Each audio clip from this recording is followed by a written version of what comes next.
a lot of interest. Mami kwa humani so na me Dr. Rashid Dramani, Executive Director at the African Center for Parliamentary Affairs any enkomo. Na what the lecture me esan say one shada anti no enti ye be interview no e wo brofo. Ye wi akosu ya wa obetra se na yakoye nim. Doc, if you can hear me, good morning and thank you very much for time. Good morning. Okay. So we are grateful that you have joined us this morning. But first of all, what is happening in Ghana's parliament calls for concern, and it has become a major issue of concerns to many Ghanaians as well. Yesterday, in an official statement, the Speaker, the Right Honorable Arban Bagbin, made an indication and then simply put across his satisfaction with the fact that anytime he makes a ruling, the first deputy speaker takes the seat in his absence and then overrules his decisions. One, he sees it to be very problematic, and two, he sees it to be very unconstitutional. Plus, some behaviors of members of parliament during which he is presiding over the sittings of parliamentary affairs. Let me hear you on this particular development that is coming up from our parliament. Well, certainly, it's not a development that we are all happy about. We would have loved to see, at the very least, if the political sides, the NDC and the MPP, are having challenges and they are not working together and disagreeing as expected. We did not expect that disagreement to descend to the level of the speakership, and that's what is worrying. At the very least, one would expect that the speaker and his deputies, even if they belong to different political stocks, traditionally have worked together to maintain the sanctity of that office. But what we are seeing is just, if you like, an extension of the fight between the NDC and the MPP. And that is dragging the office of the speaker into the melee. And I think that that is not a very good sign for our parliament. But looking at the current circumstances, do you foresee that there is a calculated attempt to undermine the authority of the Speaker of Parliament? Well, I don't know whether it's a calculated one or whether it's a situation where, because the stakes are high, we have never had a situation like this before. Everybody is trying to, to do what would give their party a political advantage, and then you have the first deputy speaker and the speaker being caught up in it. We have to remember that the tradition we have established in this country is that the first deputy speaker and the second deputy speaker usually will come from different parliamentary traditions. One of them may be from the same tradition like the Right Honorable Speaker. This is not going to change anytime soon, and we don't want a repetition of this in the future once the political configuration changes. So that is why it's worrying, because they are setting a very, very dangerous precedent. But how often does this happen, especially in the point where the speaker presides over sitting, upholds motions and decisions of the House, and then later on in his absence, the first deputy speaker takes over and then overrules such decisions and motions as being sustained by the Speaker of Parliament? In terms of usual practice, is this something that we have precedents to make references to? No, we don't have. I have. As the Right Honorable Speaker said yesterday, he has seen many parliaments around the world, and so have I. If there's any parliament on the continent that I have not been to, maybe I can just count them on the tips of my finger. I have never seen anything like this. the relationship between the speaker and his deputies is almost like the relationship between a superior and a subordinate. Let me just simplify it that way. Okay. So you are in your business, in your institution, your boss makes a decision, then you come and overturn it. I mean, that is how we should look at it. And if it's in a business world, you know what the implications are. I see. Now, why would this happen between the Speaker of Parliament himself and then the First Deputy? Well, do we foresee any sort of rift between the two? Well, I mean, certainly there is a rift, but I mean, as to why, I don't know. The only guess I can make is that they are letting the political division between the MPP and the NDC spill over into the office of the Speaker. And when I say the office of the Speaker here, I mean the Speaker and his deputies, because that's the office. And the sanctity of that office, I think, is what we have to respect. It's just like, almost, if you like, His Excellency the President makes a decision, and then you get the Vice President coming out and saying, no, I overturn that decision, and this is the other decision. I mean, I know it's not the same exactly, but I mean, that is how one can look at it. That office, take Alban Bagbin out, that office is an institution of our republic. And I think we don't want to start bastardizing that office. Okay. Because of political advantage today, and then tomorrow we will wake up and then we have set ourselves a trap that we cannot get out of. Very interesting. But how healthy is it for our parliamentary proceedings and then in terms of decision making?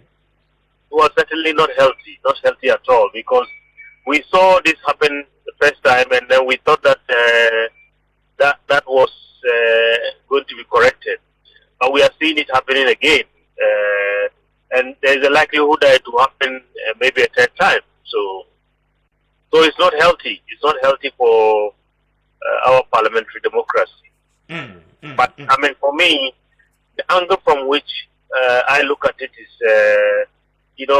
the statesman kind of approach that the Right Honorable Speaker took. He says, be that as it may, I am not going to overturn his decision.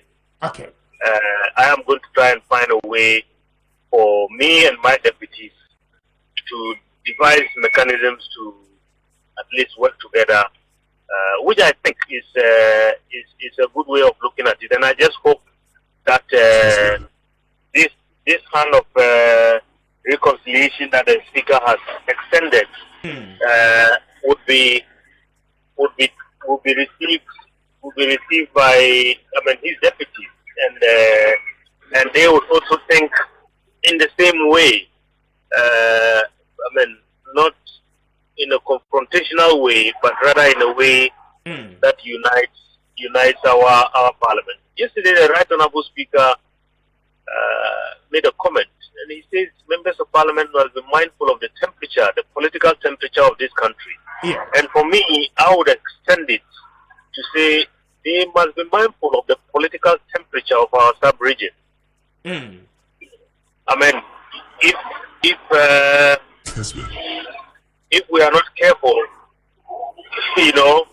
there is a contagion that is spreading in our sub-region, and there is no country that is immune to it. So we don't want to project an image of the fact that our leaders cannot resolve our problems. But the very issue, the very genesis of this whole brouhaha between the Speaker and then his first Deputy Speaker is an issue of concern. The mere move of emotion by the ranking member of the Finance Committee to set aside a bipartisan committee to inquire into the COVID-19 expenses and all of that the Speaker upheld some time back, and then yesterday it was overturned. Do we foresee any reasonable sort of wrongdoing? The more reason why the first deputy would want to take such an initiative by overruling the decision of the Speaker. Well, again, that might be a bit difficult for me to tell. I mean, what I can say is that you know, uh, COVID, I mean, came very very fast. Mm. Many countries are facing all kinds of challenges with how COVID expenditures, were incurred by various countries, and it has raised a lot of issues, not only in our republic, in many countries. Mm. A lot of issues about, whether there is propriety or impropriety and so on.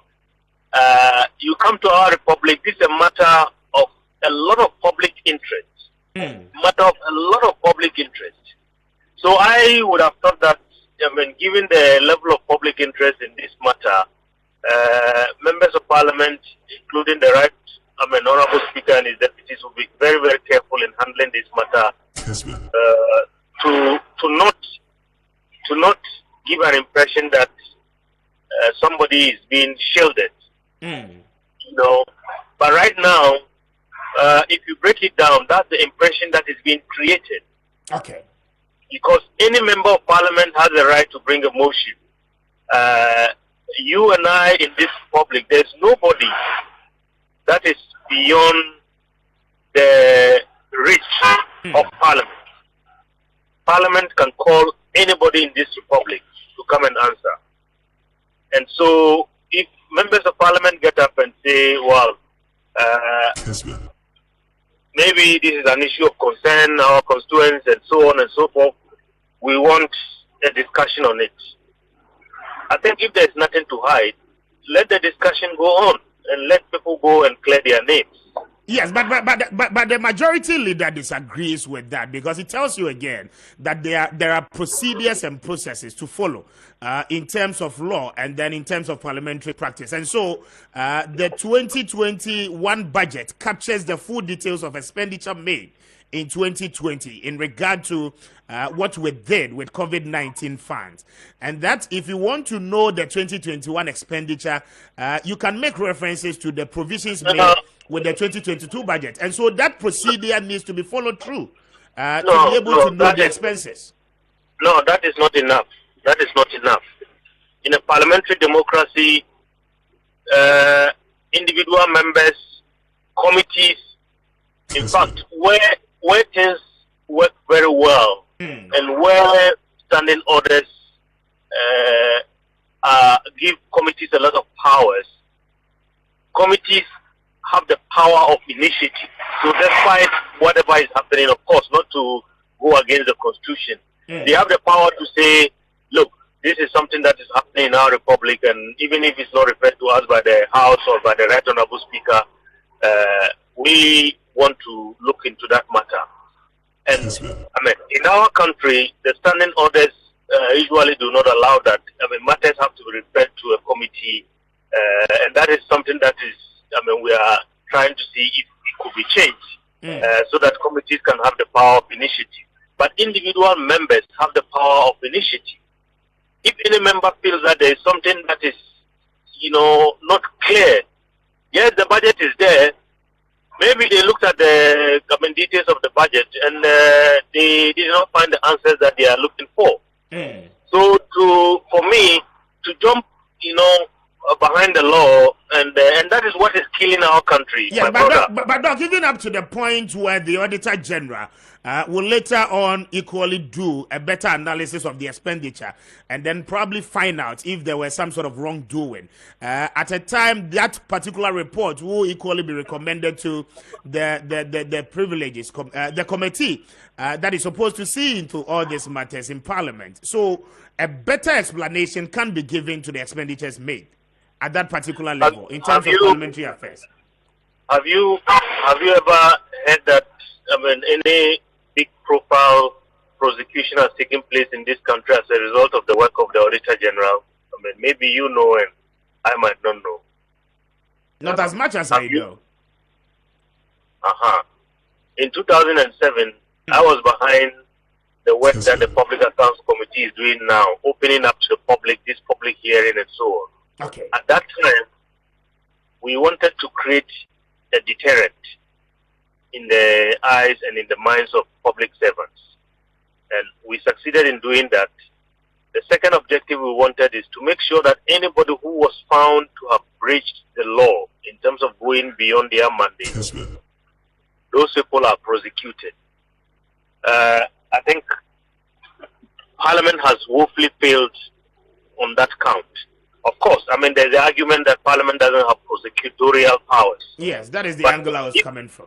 Yes, if Parliament is minded, it has other powers that it can invoke to ensure that those prosecutorial powers, whoever has those powers, do their work. Mm.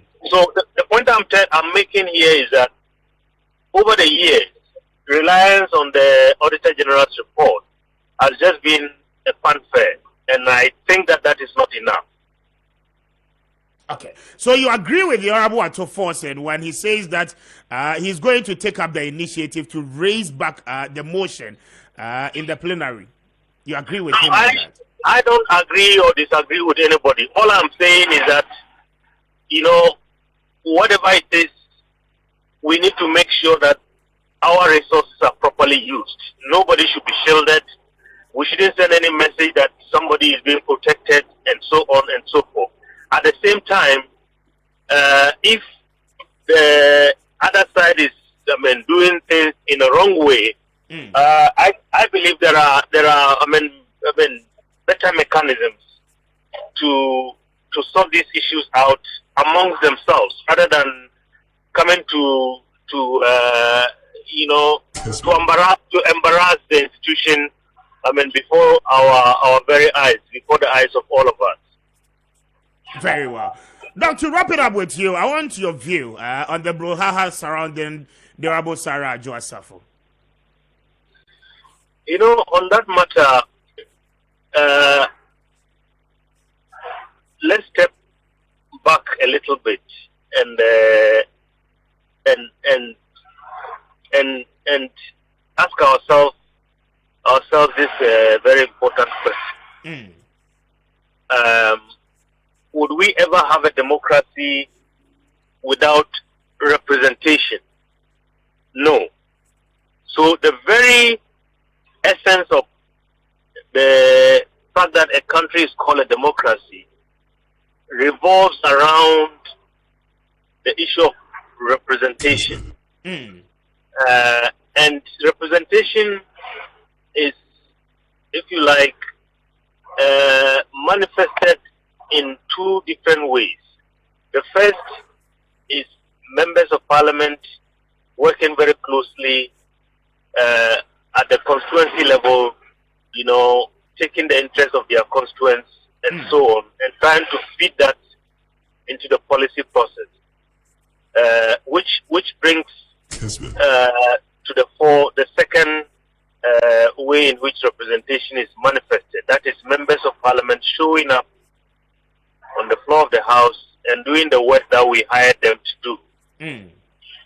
Now, since the fourth parliament, if I can remember, speaker after speaker have lamented about the absence of members of parliament in the house. In the seventh parliament, if you remember quite well, many times, Right Honorable Speaker Michael Quay has had to adjourn meetings of parliament because there was no quorum. Yeah. And several times he warned members of parliament to take their jobs seriously.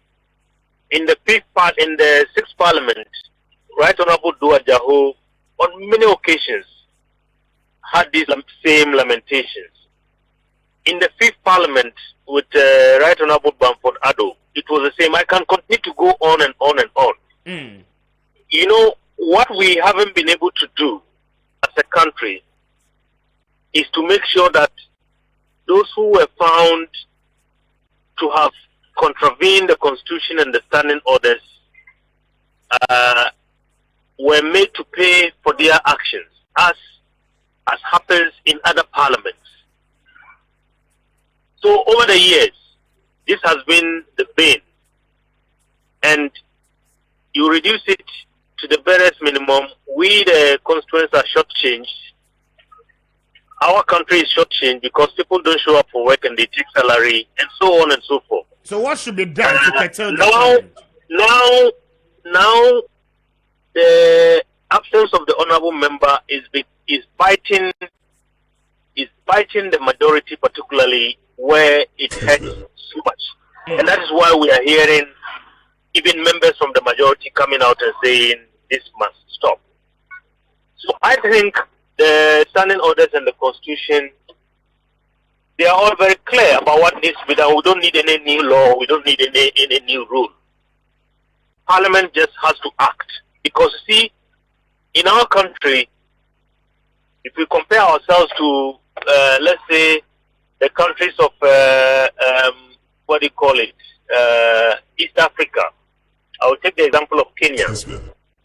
Just a few days after we had the fight in our parliament in December, Kenya also had a similar incident. But what did the Kenyan parliament do? The people who were involved were punished. Around the same time in the British parliament, somebody called the prime minister a liar. The person was suspended. And the standing orders of the parliament were applied. The rules were applied. In our country, it's just one lamentation after another. So that has emboldened so many members of parliament that, look, I can just do whatever I like, and then when the matter comes up, I'll have the defense of one party or the other. And at the end of the day, it is we are the people who have hired these people to work for us. And if they are not working, it means that we are being shortchanged, isn't it? Okay. That's fine. Doc, let's say a very big thank you for having you. Okay, thank you very much. I'm grateful that you joined us. And Dr. Rashid Dramani, Executive Director at the African Center on Parliamentary Affairs, and I'm at the Bringing us to 23 minutes.